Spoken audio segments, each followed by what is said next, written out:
Welcome to Recovery Life, where we talk about all things recovery, stay clean and sober one day at a time. My last video, I talked about my relapse, how I quit going to meetings because I started going to the gym, and then I quit praying every day because every day I said the same old prayers, and it just didn't make sense to me to say the same old prayer today that I said yesterday. But let me tell you, today I said the same prayers I said yesterday because I learned my lesson. So anyway, yeah, so when I relapsed, you know, like I shared in the video, it started out just smoking some weed, and then I started drinking, and then I rock and rolled for that like a little while, and then I started taking pain pills, and that's what scared me, because when I first got clean and sober back in September 26th, 2007, I was on methadone and Oxycontin, and that's a tough detox. So by the time I get back on these Lortabs, I'm getting nervous because, you know, I know these Lortabs, they only gonna work for so long, and then I'm gonna need something stronger. And so that's where I got to. I got to the part where I was like having to take so many Lortabs a day, you know, that you can't even afford the things. They're so expensive. And so I didn't know what to do. So I started praying. I started working the steps. What I did, I admitted to my innermost self that I was powerless over drugs and alcohol, and that my life had become unmanageable. And you know,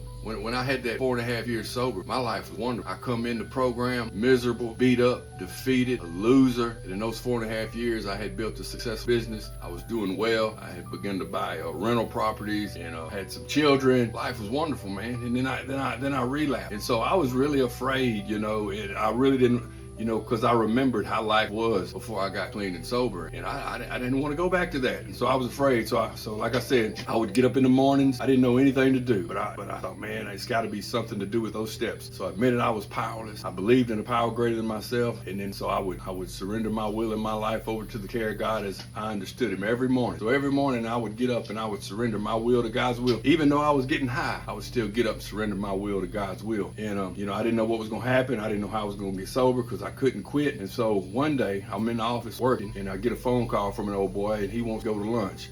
He's kind of he's disabled a little bit, and he was in a motorcycle crash, and he had a brain injury, so he could get crazy at times. I mean, he's a really good guy, but you just never know what was going to come out of his mouth in public. And so I was like, nah, man, I'm busy. And I was extremely busy, and I was like, I don't want to go to lunch today, and I'll holler at you later. So I hung up the phone, and man, when I hung up the phone, I just had a feeling in my gut, you need to go to lunch with that guy, you know. And I just tried to brush off that thought, and the thought just kept coming into my mind over and over. You need to go to lunch with him. You need to go to lunch with him. And I couldn't shake it. I couldn't shake the feeling. And I was like, man, am I going crazy? And so I said, what the heck? I called him up. I said, man, let's go to lunch. I said, where you want to eat? Went and picked him up.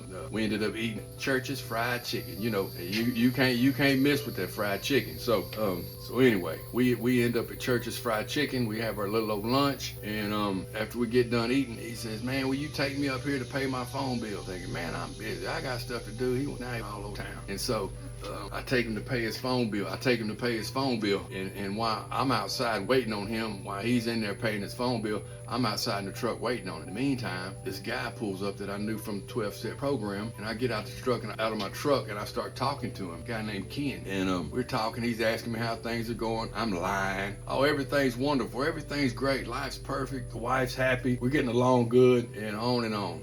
And he goes, man, he told me about a men's meeting, and he invited me to go. And so I started going to that meeting, and I was still getting high. And I started going to that meeting, and about 2 weeks ago in that meeting, I was able to stop. And you know, I want to stop right here and talk about the guy that invited me to the meeting. You know, when he got up that morning, he probably had no idea that he was going to be involved in a divine intervention, a divine appointment. Because for me, from my point of view, my perspective, that's exactly what it was. Because that meeting with him got my life back going in the right direction, and got me once again free from drugs and alcohol. And man, you know, all we did was just had a simple conversation. And but man, God used him through that, and it changed my life. And I'm forever grateful for that divine intervention. So anyway, I got back clean and sober, and so that got me my last sobriety date, which is 12/15/16. Last time I got sober, December the 15th, 2016. I hope I keep that one.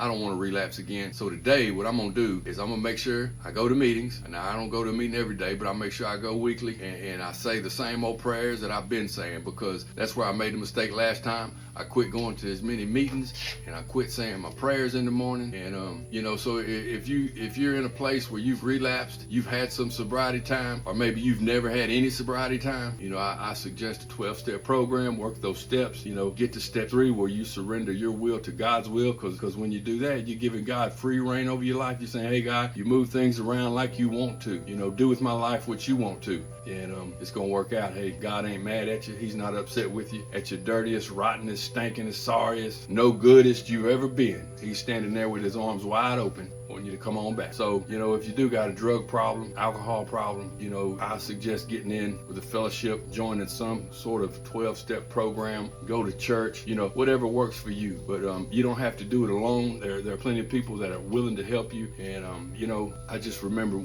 you know, now when I think about drinking or smoking a joint or you know, something, you know, I remind myself I got to play the tape back to the life I used to live, where I come from and what life used to be like, because today life's wonderful. You know, it's always got its problems. I mean, you know, there's always going to be bumps in the road. People you love are going to pass away. Just because we get clean and sober doesn't mean that everything's going to be perfect, but it's a lot better. You know, and drinking and drugging ain't going to do nothing but make things worse. If you see this shirt, it says trust God, clean house, and help others.